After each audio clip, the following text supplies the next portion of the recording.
මහා සම්මා සම්බුදුරජාණන් වහන්සේ ඒ දිනවල වැඩ සිටියේ සැවැත් නුවර ජේතවනේ. ඒ දවස්වලම ජේතවනාරාමේ සිවුරු මසන්ට හරිම දක්ෂ එක්තරා භික්ෂුවක් වාසය කළා. මේ භික්ෂුව අනෙක් භික්ෂූන් වහන්සේලා අතර චීවර වඩ්ඩ කියලා ප්‍රසිද්ධ වෙලා හිටියා. ඒ කියන්නේ සිවුරු මහන භික්ෂුව කියලා. මේ භික්ෂුවට සිවුරු කඩ කපන්න, ඒවා එකට මූට්ටු කර මහන්න, ඒ වගේම පඳු පොවන්න ආදී කටයුතු ඊටාම දක්ෂවරින් කරන්න පුළුවන්. මේ භික්ෂුව ඊටමත් ලස්සන්ට සිවුරු පිළියෙල කර අනෙක් භික්ෂුන් වහන්සේලාට දුන්නා. බොහෝ භික්ෂුන් වහන්සේලා සිවුරු මහන්ට දන්නේ නැහැ. එතකොට ඒ අය කවුරුත් කරන්නේ මේ භික්ෂුව හොයාගෙන එන එක. "ඇවැත්ති, මේ රෙදි කඩ කපා සිවුරක් තනා දෙන්න පුළුවන්ද?" "හොඳයි, පුළුවනි. මම සකස් කර දෙන්නම්. මට දින කීපයක් දෙන්න." ඔහොම ටික කාලයක් භික්ෂුන් වහන්සේලාට සිවුරු සකස් කර දුන්නා. ටිකින් ටික ඔහුගේ හිතට කපටි අදහස් එන්න පටන් ගත්තා. මෙහෙම සිවුරු සකස් කරගන්න එන භික්ෂූන්ගෙන් නොදැනුවත් කමින් ප්‍රයෝජනයක් ගන්න මේ භික්ෂුව හිතුවා. "මම ඊට පස්සේ මෙහෙමයි කරන්නේ. දිරාගේ රෙදි කෑලි පිළිවෙලකට කපල ප්‍රියමනාප සිවුරක් විදියට හොඳින් කෑලි මුට්ටු කරනවා. කැඳ මිශ්‍ර වතුරෙන් හොඳට තම්බල පඳු ගහන. එතකොට සිවුර හොඳට පේනවා. ඊට පස්සේ හක්ගෙඩියක් රත් කරලා ඒකෙන් සිවුර හොඳට මතිනවා.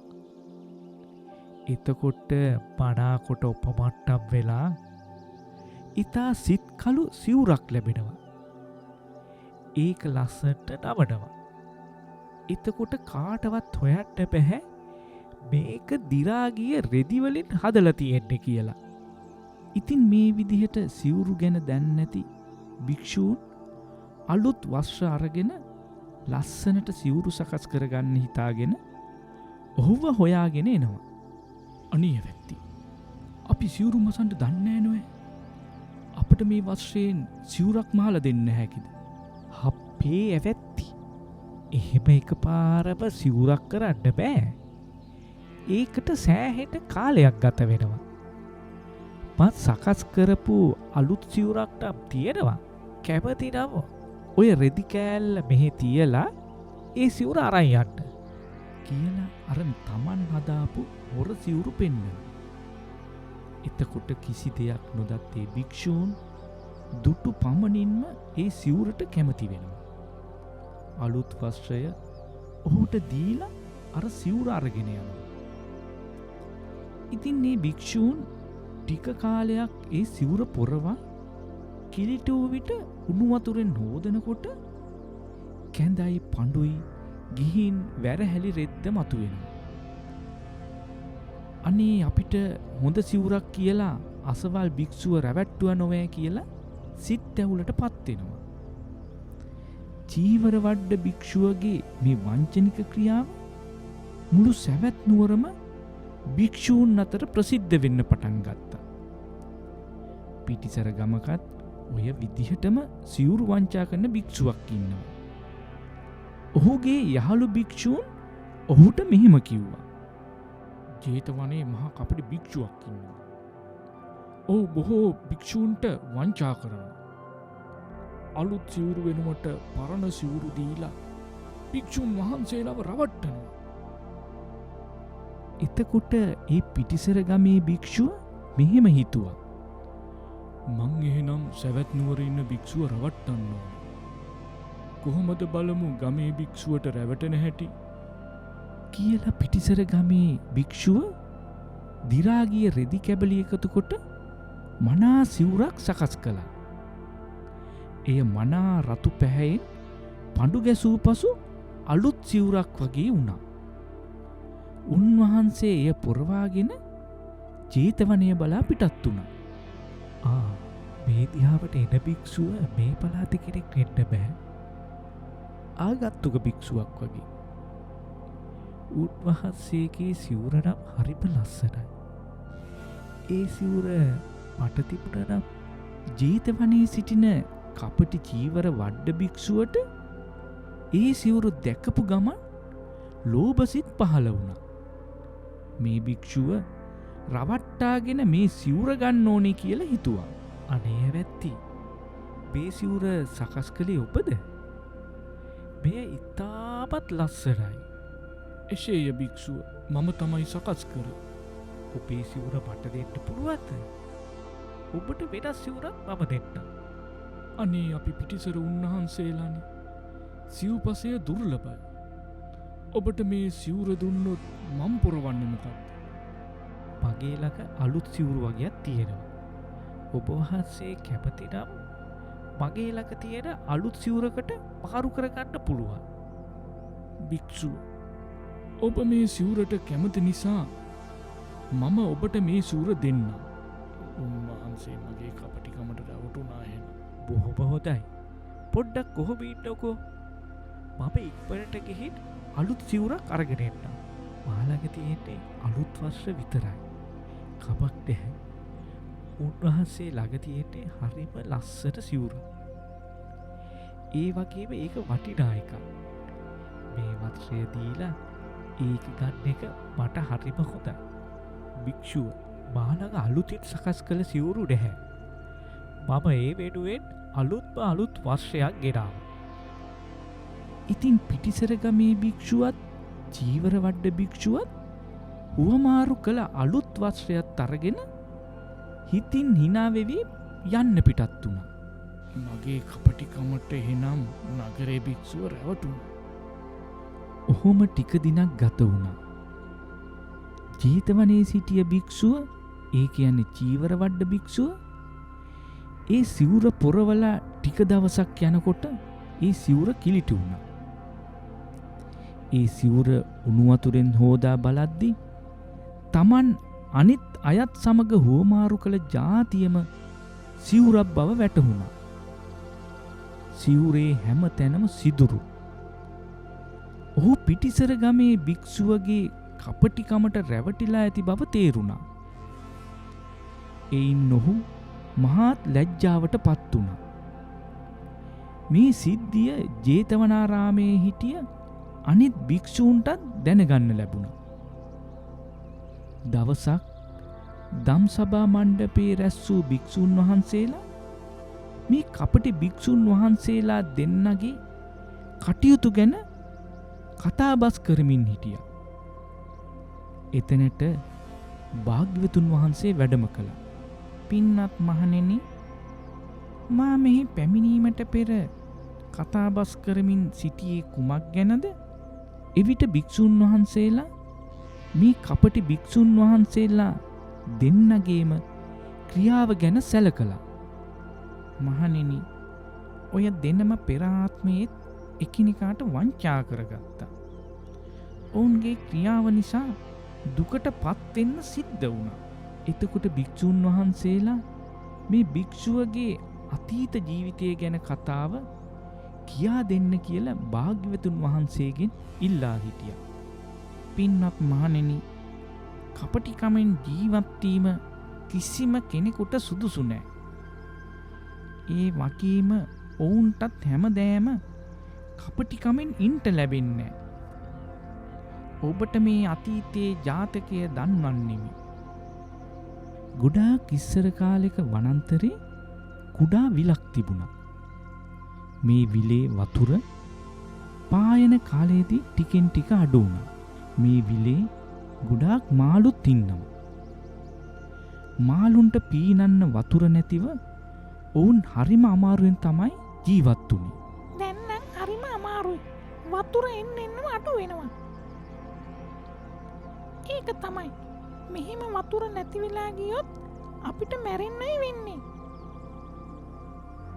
අපිට කන්න කෑමත් අඩු වෙගෙන යනවා.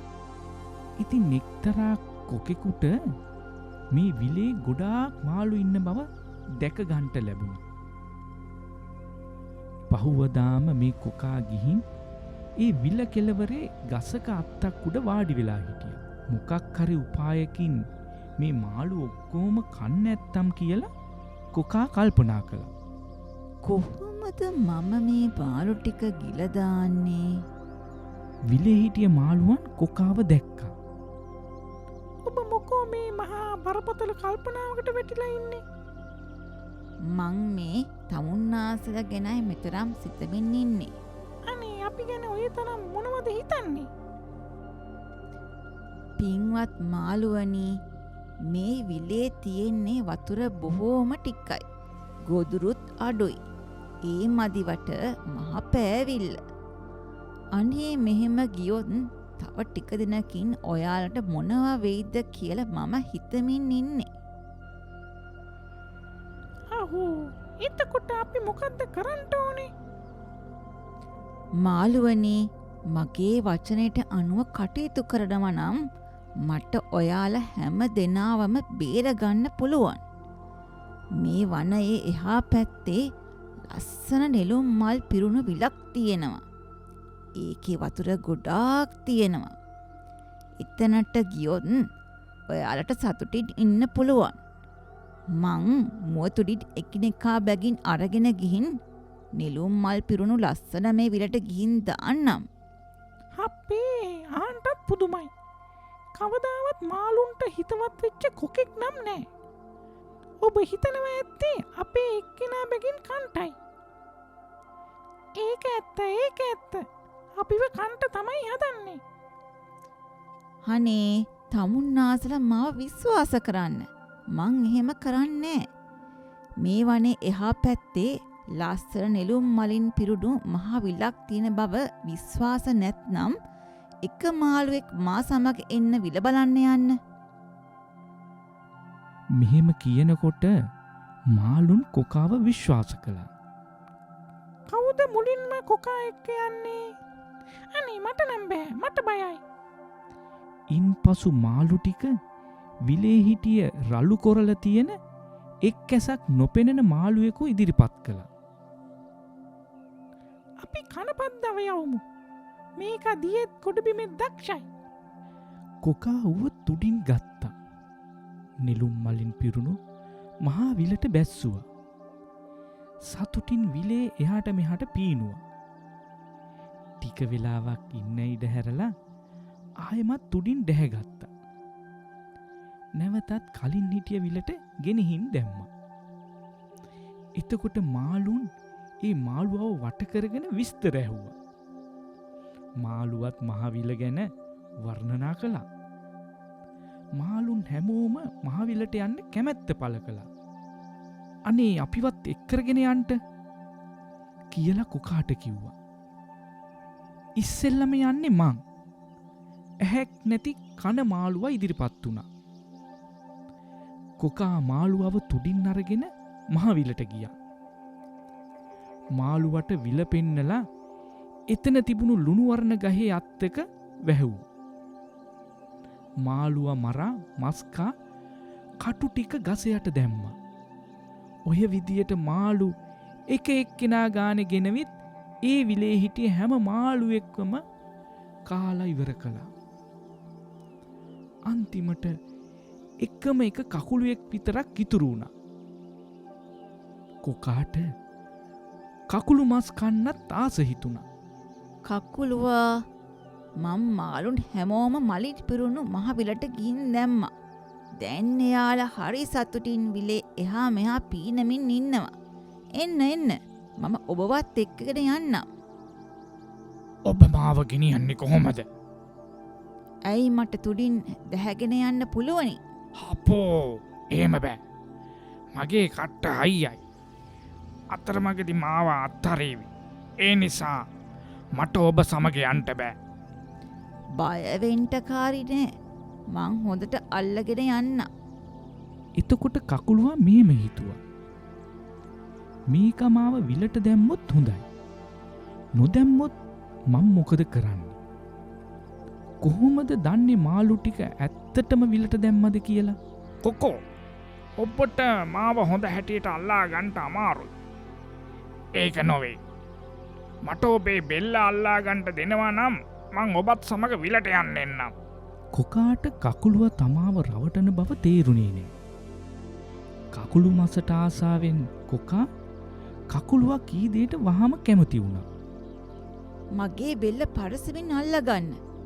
නොබේ කටුවලට තුවාල වෙන්න පුළුවන්. කොකා බෙල්ල දිගු කළා. කකුළුවා කොකාගේ බෙල්ල එල්ලුණා. කොකා මහාවිල දෙසට ගියා. ඒත් කොකා කලින් වගේම මහවිල කකුළුවාට පෙන්නල ලුණුවර්ණ ගසේ අත්ති වැැව්වා. කොකෝ විල තියෙන්නේ අතන. ඔබ මාව මෙතැන්ට ගෙනාවයයි. අනේ කකුලුවෝ මම මොකටද උමට වතුරට දාන්නේ. තැන් බලාපිය මේ ලුණුවරණ ගහයට. පේනවද? සියලු යාළු මාළුවන්ගේ ඉරටම විසදුනේ මෙතන. මම නුබටත් කරන්නේ මේ ටිකමයි. මම නුබව මරලා මස් කනවා. කාලකින් රස කෑමක්.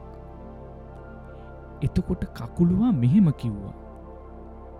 අනේ කොකෝ ඒක මාළුවන්ගේ මෝඩකම. නමුත් නුඹට මාව කන්ට ලැබෙන්නෑ. මෙතෙක් කළ වංචාව දන්නේ නෑ කියලද හිතන්න. මෙතනම මන්නුබේ බෙල්ල කඩනවා.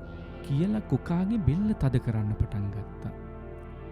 එතකොට කොකා මරණ බයෙන් හඬන්න පටන් ගත්තා.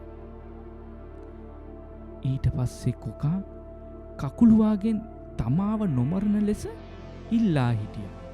අනේ මට එහෙම කරන්න එපා. මන් තමුන් ආසව කණ්ඩෑ. මගේ ජීවිතට කරදර කරන්න එපා. මට ජීවිත දානය දෙන්න. හොඳයි. එහෙනම් මාව විලට අත්හැරපා. එතකොට කොකා ඉක්මනින්ම විලට ගිහින් විල කෙලවර මඩ මත කකුළුවාව තැබුවා. කකුළුවා කොකාගේ බෙල්ල කපාගෙන විලට බැස්සා. කොකා එතනම මරණයට පත් වුණා. මේ සිදූ සියල්ල නෙළුම් විලාසල තිබුණු ලුණුවර්ණ ගසේ සිටිය රුක් දෙවියන් බලාගෙන හිටිය. පින්වත් මහණෙනි, කවදාවත් අනුන්න මුලාකොට අනුන් රවටා කපටිකමෙන් ජීවත්වීම කිසි කෙනෙකුට සුදුසු නෑ. ඒ වගේම ඔවුන්ටත් හැමදෑම කපටිකමෙන් ඉන්ට ලැබෙන්නේ.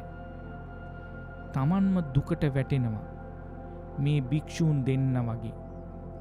මහණෙනි, ඒ කාලේ කොකා වෙලා සිටියේ ජේතවනයේ ඉන්න සිවුරු මහන භික්ෂුව. කකුළුව වෙලා හිටියේ පිටිසර ගමේ සිටිය සිවුරු මහන භික්ෂුව. ලුණුවර්ණ ගසේ සිටිය රුද්දෙවිය වෙලා හිටියේ මමයි.